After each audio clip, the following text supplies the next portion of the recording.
ज्ञानरोचिपरिपूरितान्तर्बाह्याण्डकोशं हरितोपलाभम्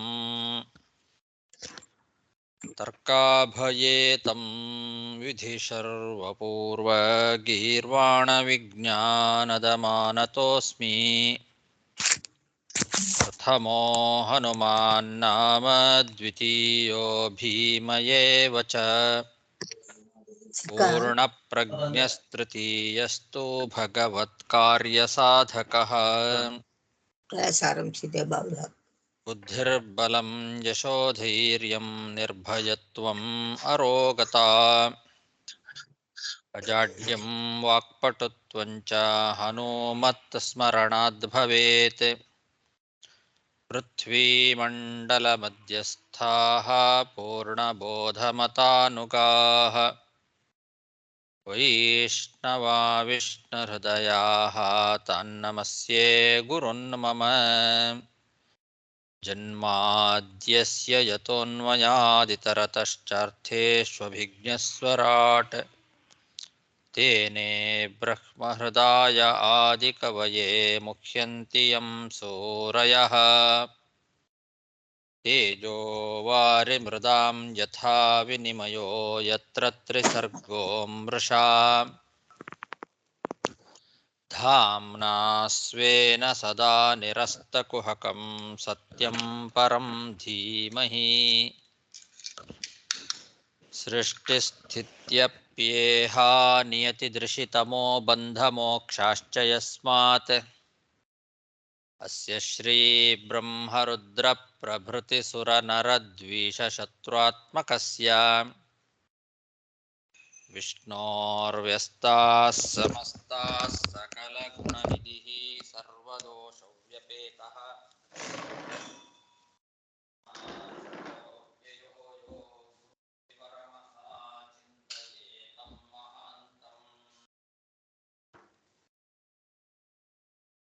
प्रव्रजन्तमनुपेतमपेतकृत्यम् द्वैपायनो विरहकातर आजुहाव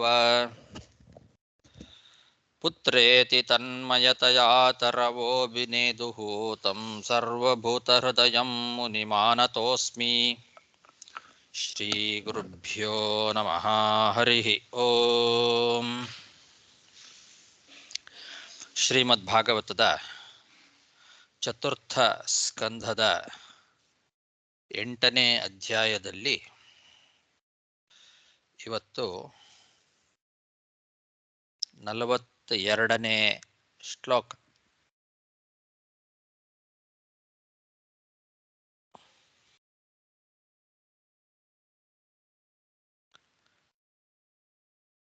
ದೇವಾವೂಚುಃ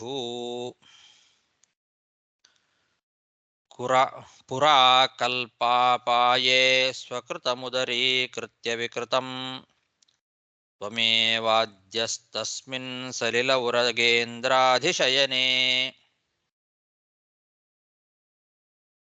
ಪುಮಾಂಛೇಷೇ ಸಿದ್ಧೈರ್ಹೃದಿ ವಿಮೃಶಿತಾಧ್ಯಾತ್ಮಪದವಿಃ ಸ ಏವಾದ್ಯಾರ್ಕ್ಷ್ಣೋರ್ನ ಪಥಿ ಚರಸಿ ಭೃತ್ಯಾನವಸಿ ಚ.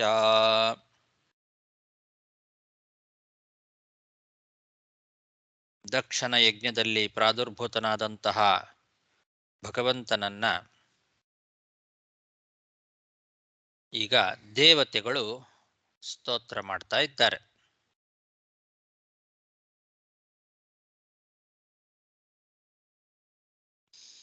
ದೇವತೆಗಳು ಹೇಳ್ತಾರೆ, ಹಿಂದೆ ಕಲ್ಪದ ಪ್ರಳಯದಲ್ಲಿ ತಾನು ಸೃಷ್ಟಿ ಮಾಡಿರ್ತಕ್ಕಂತಹ ಪ್ರಪಂಚವನ್ನ ತಿರುಗಿ ತನ್ನ ಉದರದ ಒಳಗೆ ಇಟ್ಟುಕೊಂಡು ನೀನೇ ಆ ಪ್ರಳಯ ಜಲದಲ್ಲಿ ಶೇಷನ ಹಾಸಿಗೆಯ ಮೇಲೆ ಮಲಗಿದ್ದಿ.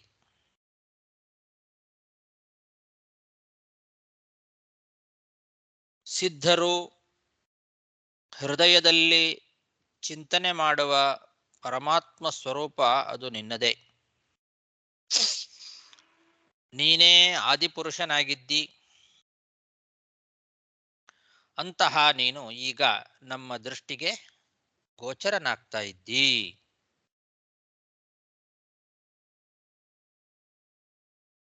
ನಾವೆಲ್ಲ ನಿನ್ನ ಸೇವಕರು. ಅಂತಹ ಸೇವಕರಾದ ನಮ್ಮನ್ನ ಕಾಪಾಡ್ತಾ ಇದ್ದಿದಿ ಯಾವಾಗಲೂ.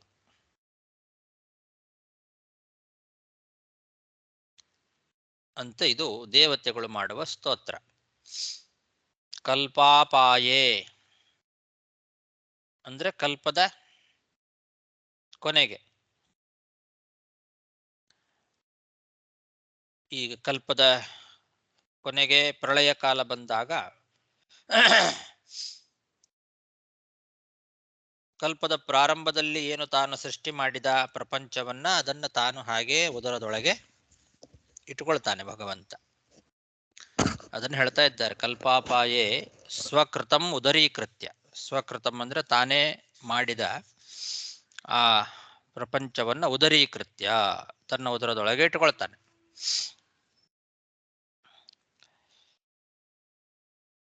ಇಟ್ಟುಕೊಂಡು ಉರಗೇಂದ್ರಾಧಿಶಯನೆ. ಉರಗೇಂದ್ರ ಅಂದ್ರೆ ಶೇಷದೇವರು, ಉರಗಗಳಿಗೆಲ್ಲ ಒಡೆಯರು. ಆ ಶೇಷದೇವರೆಂಬ ಹಾಸಿಗೆಯಲ್ಲಿ ಪುಮಾನ್ ಶೇತೆ ಮಲ್ಕೊಳ್ತಾನೆ.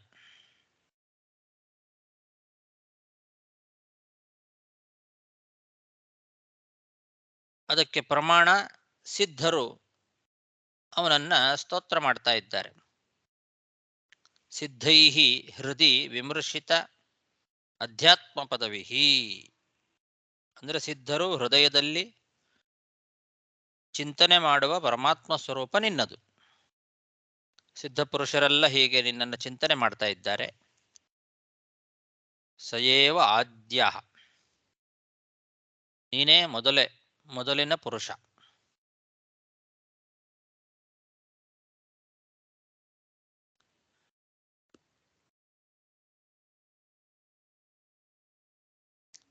ಅದ್ಯ ಅಕ್ಷ್ಣೋಹ ಇವತ್ತು ನಮ್ಮ ಕಣ್ಣ ಮುಂದೆ ಕಾಣಿಸ್ತಾ ಇದ್ದಿ ನೀನು. ನೀನು ಪರಮಪುರುಷ ಇವತ್ತು ನಮ್ಮ ಕಣ್ಣ ಮುಂದೆ ಕಾಣಿಸ್ಕೊಳ್ತಾ ಇದ್ದಿ. ಭೃತ್ಯಾನ್ ಅಂದ್ರೆ ನಾವೆಲ್ಲ ಸೇವಕರು. ಸೇವಕರಾದಂತಹ ನಮ್ಮೆಲ್ಲರನ್ನೂ ಕೂಡ ನೀನೇ ಕಾಪಾಡ್ತಾ ಇದ್ದಿ. ಅಂತಹ ನೀನು ಇವತ್ತು ನಮ್ಮ ಮುಂದೆ ನಮ್ಮ ದೃಷ್ಟಿಗೆ ಗೋಚರನಾಗ್ತಾ ಇದ್ದಿ. ಅಕ್ಷ್ಣೋಹೋ ನಮ್ಮ ಕಣ್ಣುಗಳಿಗೆ ನೀನು ಗೋಚರನಾಗ್ತಾ ಇದ್ದಿ ಅಂತ ದೇವತೆಗಳು ಭಗವಂತನನ್ನ ಕುರಿತು ಸ್ತೋತ್ರ ಮಾಡ್ತಾ ಇದ್ದಾರೆ.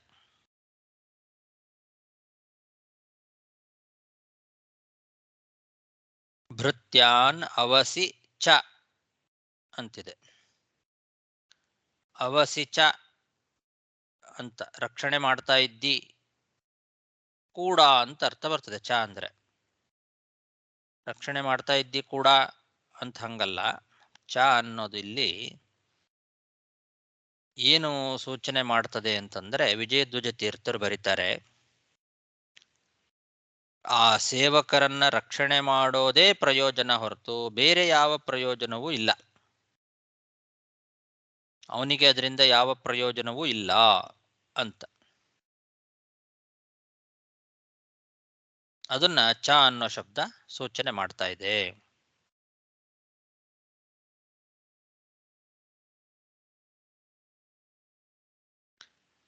ಪುರಾ ಕಲ್ಪಾಪಾಯೇ ಸ್ವಕೃತ ಮುದರೀಕೃತ್ಯ ವಿಕೃತಂ ತ್ವಮೇವಾದ್ಯಸ್ತಸ್ಮಿನ್ ಸಲಿಲ ಉರಗೇಂದ್ರಾದಿಶಯನೆ ಪುಮಾಂಛೇಷೇ ಸಿದ್ಧೈರ್ಹೃದಿ ವಿಮೃಶಿತಾಧ್ಯಾತ್ಮ ಪದವಿಃ ಸಯೇವಾದ್ಯಾಕ್ಷ್ಣೋರ್ನ ಪಥಿ ಚರಸಿ ಭೃತ್ಯಾನವಸಿ ಚ.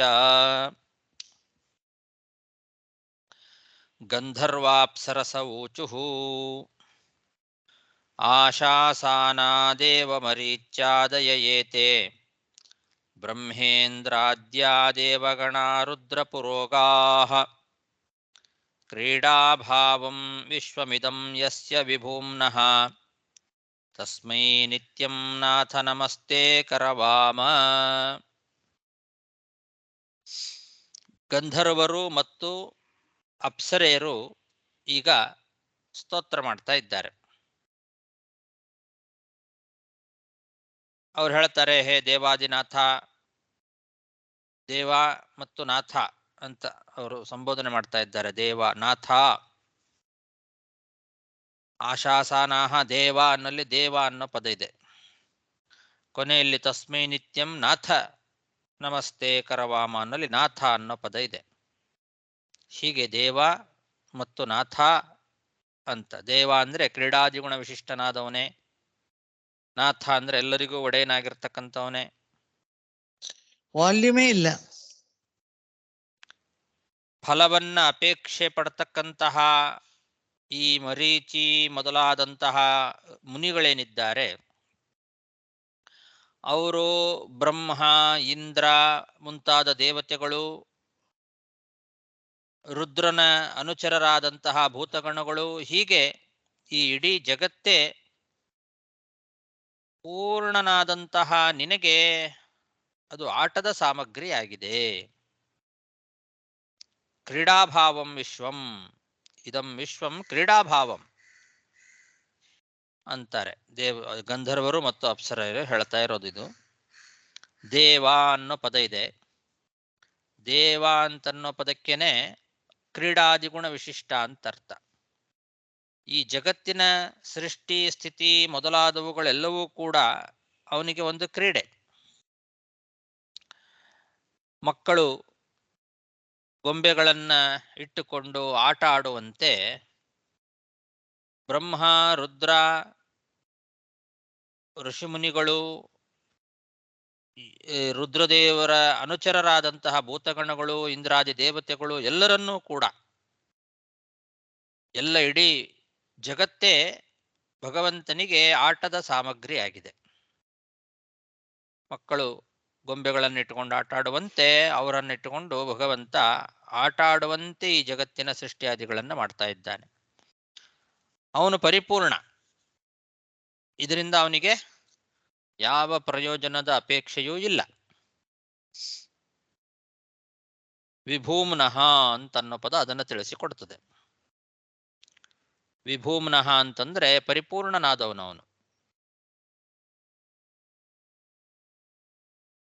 ಅವನಿಗೆ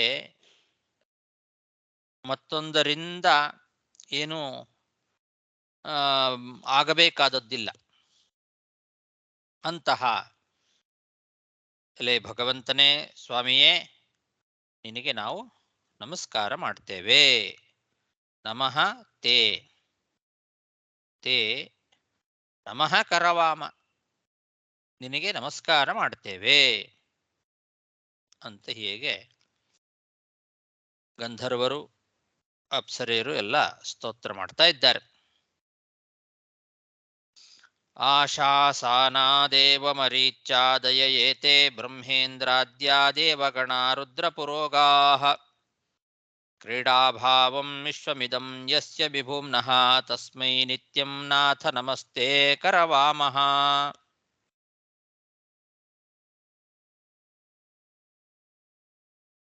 ವಿದ್ಯಾಧರಾ ಊಚುಃ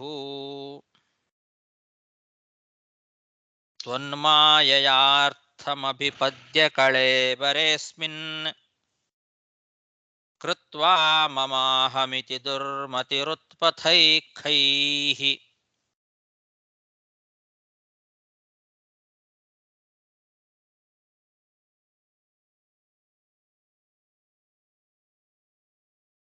ಕ್ಷಿಪ್ತೋಪ್ಯಸದ್ವಿಷಯಲಾಲಸ ಆತ್ಮಮೋಹಂ ಯುಷ್ಮತ್ ಕಥಾಮೃತ ನಿಷೇವಕ ವ್ಯುದಸ್ಯೇತ್. ವಿದ್ಯಾಧರರು ಭಗವಂತನ ಸ್ತೋತ್ರವನ್ನು ಮಾಡ್ತಾ ಇದ್ದಾರೆ. ಅವರು ಹೇಳ್ತಾರೆ, ನಿನ್ನ ಇಚ್ಛೆಯಿಂದ, ನಿನ್ನ ಅಧೀನವಾದ ಪ್ರಕೃತಿಯಿಂದ ದೇಹ, ಮನೆ ಮೊದಲಾದವುಗಳನ್ನು ಪಡೆದುಕೊಂಡು ಆ ದೇಹ ಮೊದಲಾದವುಗಳಲ್ಲಿ ನಾನು ನನ್ನದು ಅನ್ನೋ ಅಭಿಮಾನವನ್ನ ದುರ್ಬುದ್ಧಿಯಿಂದ ಆ ಅಭಿಮಾನಕ್ಕೆ ಒಳಗಾಗಿ ದುರ್ಮಾರ್ಗಕ್ಕೆ ಹರಿತಕ್ಕಂತಹ ತನ್ನ ಇಂದ್ರಿಯಗಳೇನಿದ್ದಾವೆ ಆ ಇಂದ್ರಿಯಗಳಿಂದ ವಿಷಯ ಸುಖದ ಅಪೇಕ್ಷೆಯನ್ನ ಪಟ್ಟು ಅದನ್ನು ಹುಡುಕಿಕೊಂಡು ಅದರಿಂದ ವಂಚಿತನಾದರೂ ಮತ್ತು ಆ ದುಷ್ಟ ವಿಷಯ ಪದಾರ್ಥಗಳಿಗೇನೆ ಹಾತೊರಿತಾ ಇದ್ದಾನೆ ಅಜ್ಞಾನಿಯಾದಂತಹ ಈ ಜೀವ.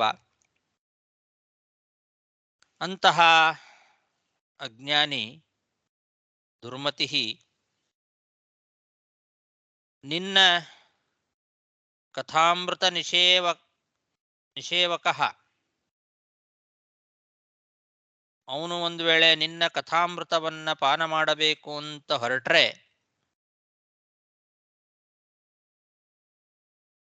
ಆವಾಗ ಈ ಹಿಂದೆ ಹೇಳಿದಂತಹ ನಾನು ನನ್ನದು ಅನ್ನೋ ಅಭಿಮಾನ ಅಹಂಕಾರ ಮಮಕಾರ ರೂಪವಾದ ಆತ್ಮಮೋಹ ಏನಿದೆ ಈ ಆತ್ಮಮೋಹವನ್ನ ಕಳ್ಕೊಳ್ಬೋದು, ಆರಾಮವಾಗಿ ಕಳ್ಕೊಳ್ಬೋದು. ಅದಕ್ಕೆ ನಿನ್ನ ಕಥಾಮೃತ ಪಾನ ಮಾಡಬೇಕು. ಯುಷ್ಮತ್ ಕಥಾಮೃತ ನಿಷೇವಕ, ನಿನ್ನ ಕಥಾಮೃತವನ್ನ ಯಾರು ಪಾನ ಮಾಡ್ತಾರೋ ಅಂಥವರು ಅದನ್ನ ಕಳ್ಕೊಳ್ಬೋದು.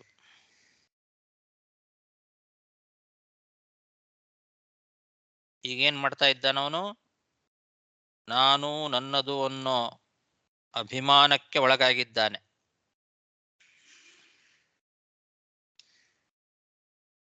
ಅವನಿಗೆ ವಿಷಯ ಪದಾರ್ಥಗಳನ್ನ ಅರಸಿ ಆ ಇಂದ್ರಿಯಗಳು ಅದರಿಂದ ವಂಚಿತವಾಗ್ತಾ ಇರೋದನ್ನು ನೋಡ್ತಾ ಇದ್ದಾನೆ. ಆದ್ರೆ ಏನ್ ಮಾಡೋದು? ದುರ್ಮತಿ, ದುರ್ಬುದ್ಧಿ ಇದೆ ಅವನಿಗೆ. ಆದ್ರಿಂದ ಮತ್ತು ಅದರ ಹಿಂದೆನೆ ಹೋಗ್ತಾ ಇದ್ದಾನೆ. ಅಸದ್ವಿಷಯ ಲಾಲಸಃ ಅಪಿ, ಅಸದ್ವಿಷಯ ಲಾಲಸ, ಅವನು ಅಸತ್ತಾದ ವಿಷಯ ಪದಾರ್ಥಗಳಲ್ಲಿ ಲಾಲಸೆಯನ್ನ ಮಾಡ್ತಾ ಇದ್ದಾನೆ.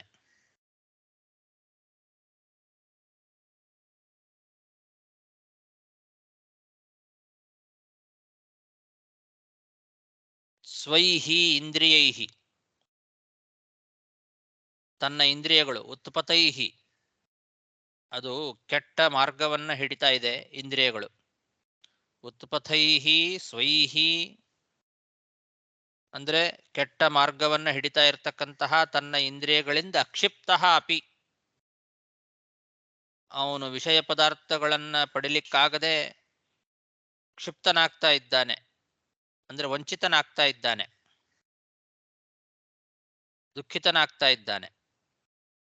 ಯಾವ ವಿಷಯ ಪದಾರ್ಥಗಳು ತನಗೆ ಸುಖದಾಯಕ ಅಂತ ತಿಳ್ಕೊಂಡು ಅದರ ಹಿಂದೆ ಹೋಗಿದ್ನೋ, ಅದರ ಹಿಂದೆ ತನ್ನ ಇಂದ್ರಿಯಗಳು ಹೋಗಿದ್ವೋ, ಆ ಇಂದ್ರಿಯಗಳು ಅದನ್ನ ಪಡಿಲಿಕ್ಕಾಗದೆ ದುಃಖ ಪಡ್ತಾ ಇದ್ದಾವೆ. ಆ ವಿಷಯ ಪದಾರ್ಥಗಳ ಸುಖದಿಂದ ವಂಚಿತವಾಗ್ತಾ ಇದ್ದಾನೆ. ಆದರೂ ನಿನ್ನ ಕಥಾಮೃತ ಪಾನ ಮಾಡಬೇಕು ಅಂತ ಅವನಿಗೆ ಅನಿಸ್ತಾ ಇಲ್ಲ. ಈ ಎಲ್ಲ ದುಃಖಗಳು ತ್ವನ್ಮಾಯಯ ಅಂದ್ರೆ ನಿನ್ನ ಅಧೀನವಾದ ಪ್ರಕೃತಿಯಿಂದ ಉಂಟಾದದ್ದು. ಈ ದೇಹ, ಮನೆ ಮುಂತಾದವುಗಳು, ಅವುಗಳಲ್ಲೇ ಲಾಲಸೆಯನ್ನ ಮಾಡ್ತಾ ಇದ್ದಾನೆ. ಇದು ಕಳ್ಕೊಳ್ಬೇಕು ಅಂತಾದ್ರೆ ಅವನು ನಿನ್ನ ಕಥಾಮೃತ ಪಾನ ಮಾಡಬೇಕು. ನಿನ್ನ ಕಥಾಮೃತ ಪಾನವನ್ನ ಮಾಡಿದರೆ ಖಂಡಿತವಾಗಿಯೂ ಕೂಡ ಅವನು ಇದರಿಂದ ಬಿಡುಗಡೆಯನ್ನ ಹೊಂದಬಲ್ಲ. ಆತ್ಮಮೋಹಂ ಉದ್ಯುದಸ್ಯೇತ್, ಈ ಆತ್ಮಮೋಹ ಏನಿದೆ, ಆತ್ಮಮೋಹ ಅಂತಂದ್ರೆ ಅಹಂಕಾರ, ನಾನು ನನ್ನದು ಎಂಬ ಅಭಿಮಾನ ರೂಪವಾದದ್ದು ಆತ್ಮಮೋಹ. ತನ್ನ ಬಗ್ಗೆ ಮೋಹ ಅಂತ ಅರ್ಥ. ನಾನು ನನ್ನದು ಅನ್ನೋ ಅಭಿಮಾನ ಮತ್ತು ಅಹಂಕಾರ, ಈ ಮೋಹ, ಇದನ್ನ ಖಂಡಿತವಾಗಿಯೂ ಅವನು ದೂರ ಎಸಿಬಹುದು. ಉದ್ಯುದಸ್ಯೇತ್ ಅಂದರೆ ಅದನ್ನು ಎತ್ತಿ ದೂರ ಎಸೆಯೋದು. ಈ ನಾನು ನನ್ನದು ಅನ್ನೋ ಮತ್ತು ಅಹಂಕಾರ ರೂಪವಾದ, ಮಮಕಾರ ರೂಪವಾದ ಏನೊಂದು ಆತ್ಮಮೋಹ ಇದೆ, ಇದನ್ನ ಖಂಡಿತವಾಗಿಯೂ ದೂರಕ್ಕೆ ಎಸಿಬಹುದು. ಯಾವುದರಿಂದ?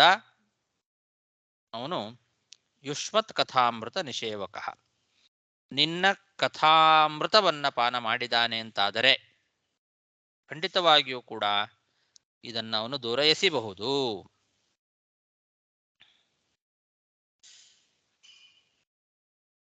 ಅಂತ ಹೀಗೆ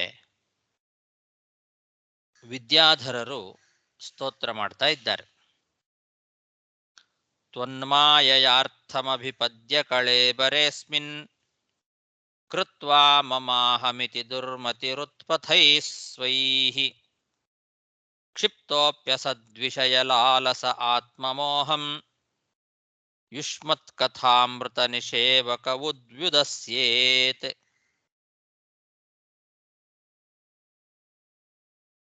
ಸಾಕು. ಶ್ರೀಕೃಷ್ಣಾರ್ಪಣಮಸ್ತು.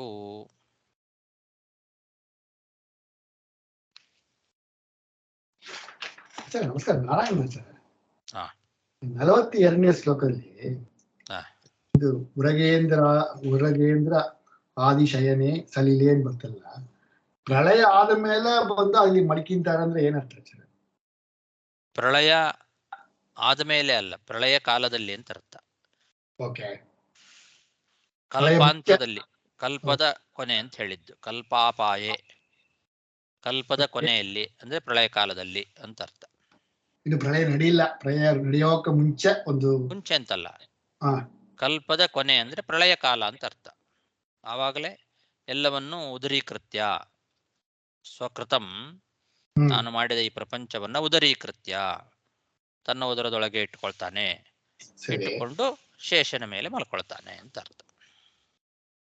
ಅಲ್ಲಿ ಶೇಷದೇವರಾಗ ಒಂದು ಪ್ರಳಯಗಳಲ್ಲಿ ಅವರು ಬಂದು ಸಾಯೋದಿಲ್ಲ ಅಂದ್ರೆ ಅಲ್ಲಿಯೂ ಕೂಡ ಲಕ್ಷ್ಮೀ ರೂಪದಲ್ಲಿ, ಹಿಂದೆ ಇದರ ಬಗ್ಗೆ ನಾವು ನೋಡಿದ್ವಲ್ಲ, ಈ ಶೇಷದೇವರಲ್ಲಿರೋದಿಲ್ಲ.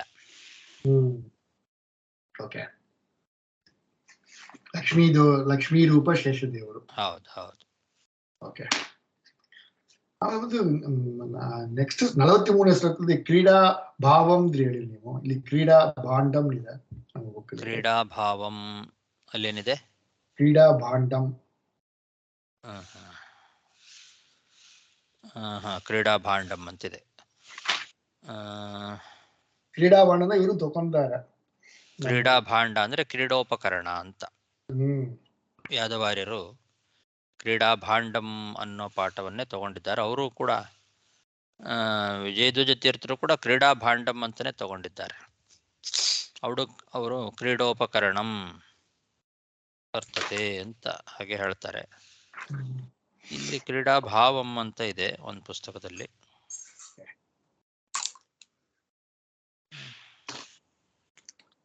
ಧನ್ಯವಾದಗಳು ಗುರುಗಳೇ.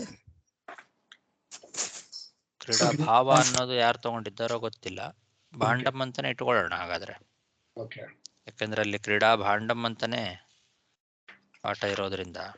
ಎರಡು ಕಡೆ ವ್ಯಾಖ್ಯಾನದಲ್ಲೂ ಕ್ರೀಡಾ ಭಾಂಡಂ, ಕ್ರೀಡೋಪಕರಣಂ ಅಂತಾನೆ ಇದೆ. ನಿನ್ನೆ ನಡೆದಲ್ಲಿ ಒಂದು ಡೌಟ್ ಆಯ್ತು. 39ನೇ ಶ್ಲೋಕದಲ್ಲಿ ಸೃಷ್ಟಿ ಸ್ಥಿತೌ ಮತ್ತು ಸಂಹಾರ ಮಾಡ್ತಾರೆ ಎಂಬ ಒಂದು ಇದು ಬರತ್ತಲ್ಲ. ಸ್ಥಿತೌ ಸತ್ವಂ ಹಾಕಿದ್ದಾರೆ. ಸೃಷ್ಟಿ ರಜಃ ಸ್ಥಿತೌ ಸತ್ವಂ ಸಂಹಾರಿತ ತಮ ಇತಿ ಪ್ರಕಾರೇಣ ವಿಭಜ್ಯಮಾನಃ ಹಾಗೆನ್ನು ವಿವಾಹ ಮಾಡ್ತಾರ. ಹಾಗೆನ್ನು ಈ ಸತ್ವ ಎಂಬುದು ಬಂದು ನಾವು ತುಂಬಾ 3ನೇ ಅಧ್ಯಾಯದಲ್ಲಿ ಬಂದು ಸೃಷ್ಟಿಗಾಲದಲ್ಲಿ ಬಂದು ಸುತ್ತ ಸತ್ವ ಇಟ್ಟು ಎಲ್ಲ ರಜೋಗುಣ ಇಟ್ಟದ ಎಲ್ಲ ಸೃಷ್ಟಿ ಮಾಡ್ತಾನೆ, ಎಲ್ಲಾರೇ ಕಾರ್ಯ ನಡೀತಾ ಹಾಗೆ ನೋಡಿರಿ ನಾವು. ಸೊ ಇಲ್ಲಿ ಬಂದು ಸತ್ವ ಅಂದ್ರೆ ಅಲ್ಲಿ ರಜೋ ಮಿಶ್ರವಾದ ಸತ್ವ ಅಂತ ತಗೊಂಡ್ಬಾಗೆ. ಹೇಗಿದೆ ಯಾವ ಶ್ಲೋಕದಲ್ಲಿ? 39ಗೆ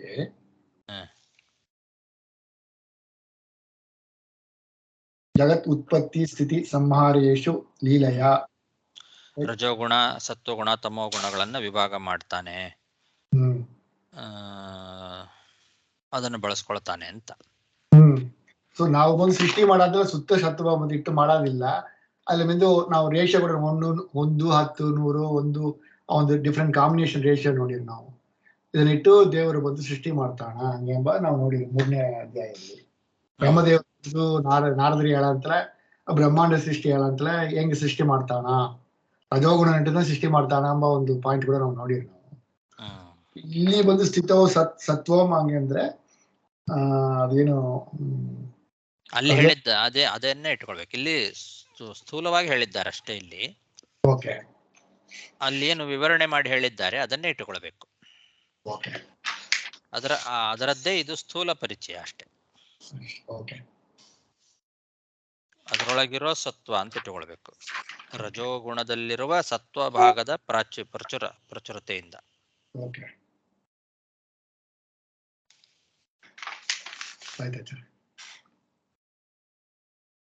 ಇನ್ನೊಂದು ಆಚಾರ, ಈ ಜನರಲ್ ಕ್ವಶನ್, ಈ ಕೈಲಾಸ ನಾವು ನೋಡ್ತಾ ಇದ್ದೆವು. ಈ ಸುಮುದ್ರ ವಿಜಯನ ಬಂದು ರುದ್ರನೋಡ ಸ್ಥಳ ಬಂದು ಇಲಾವೃತ ಅನ್ನೊಂದು ಬರ್ತದೆ ನಿಮಗೆ. ಅದು ಬೇರೆವಾಗಿ ಇಲಾವೃತದಲ್ಲಿ ಇರುವ ಒಂದು ಕಾಂತಿದಂತೆ ಒಂದು ಉಡುಪಿ ಕ್ಷೇತ್ರ ಇತ್ತು ಹಂಗೆಂಬ ಒಂದು ಮಾತು ಬರುತ್ತೆ. ಇಲಾವೃತ ಅಂಬುದು ಇನ್ನೊಂದು ಸ್ಥಳವ ರುದ್ರದೇವರಿಗೆ. ಅದು ಎಲ್ಲಿದೆ ಆಕ್ಚುಲಿ? ಕೈಲಾಸದಲ್ಲೇ ಅದು ಒಂದು ಭಾಗ. ಇಲಾವೃತ ಖಂಡ ಅಂತ ಅದೊಂದು ಖಂಡ.